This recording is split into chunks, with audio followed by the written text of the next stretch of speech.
નમસ્કાર કલમ યુદ્ધ સમાચારની સાથે હું છું આપની સાથે પાયલ બાંભણિયા। તો જોઈએ આજના મહત્વના સમાચારમાં। આજે અખાત્રીજ એટલે સોનું ખરીદવાનું શુભ મુહૂર્ત। વહેલી સવારથી જ્વેલર્સના ત્યાં સોનું ખરીદવા ગ્રાહકોની ભીડ। કતારગામ ખાતે આવેલા નાકરાની ગોલ્ડ પ્રાઇવેટ લિમિટેડ જ્વેલર્સને ત્યાં આજે અખાત્રીજના શુભ મુહૂર્તને લઈ ગ્રાહકોની ભીડ જોવા મળી। શહેરના જ્વેલર્સ અખાત્રીજે સોનાના દાગીનાનું બુકિંગ વધતા 15 દિવસમાં સુરતના જ્વેલર્સોએ 1 લાખ સોનાના દાગીના તૈયાર કર્યા છે।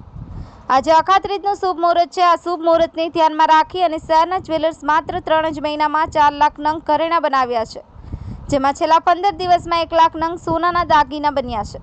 એક વર્ષમાં સોનાના ભાવમાં 10 થી 11,000 રૂપિયા વધી ગયા છે। આજે અખાત્રીજને લઈને સોનાનું વેચાણ મોટા પ્રમાણમાં થવાની ધારણાઓ છે।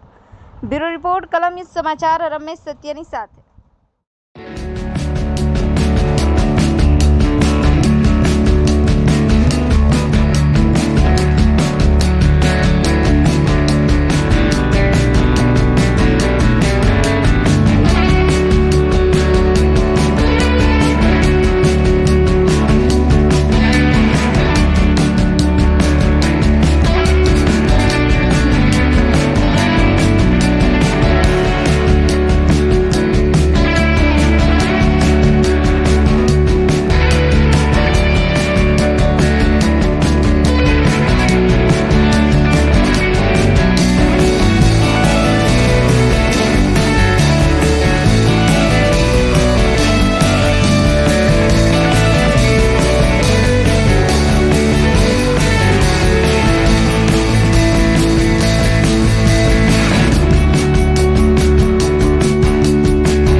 દેવાંશી।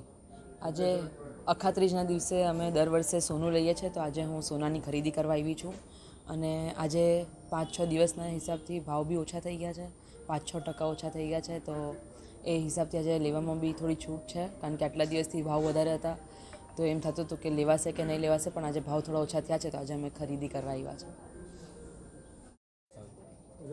સુરતથી ડી ખુશાલભાઈ જ્વેલર્સમાં દીપકભાઈ ચોકસી વાત કરું છું। આજનું અક્ષય તૃતીયાનું મુહૂર્ત એક અખંડ મુહૂર્ત માનવામાં આવે છે। આજના દિવસે લોકો સોના ચાંદી તથા હીરાના દાગીનાની ખરીદી કરતા હોય છે, સાથે સાથે મકાનની પણ ખરીદી કરતા હોય છે, વાહનોની પણ ખરીદી કરતા હોય છે। પણ સોના ચાંદીની મહત્ત્વનું એક આગવું મહત્ત્વ છે।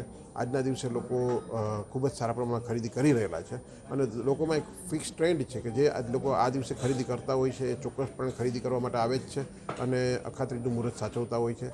સાથે સાથે આજે સોનાના કોઇન્સ, ગોલ્ડ કોઇન્સ, ચાંદીના કોઇન અને સાથે સાથે લાઇટ વેઇટ જ્વેલરીનું પ્રમાણ ઘણું બધું સારું છે અને ભાવમાં પણ એવું છે કે લોકોએ એવું જે એકદમ ઉચ્ચતમ સપાટી પર હતો ત્યાંથી અત્યારે સોનાનો ભાવ ડાઉન આવી ગયો છે, એટલે લોકોને એમ છે કે આ જે ભાવ છે એમાં સોનાની ખરીદી કરી લેવાય, એટલે લોકો સારા પ્રમાણમાં ખરીદી કરી રહેલા છે।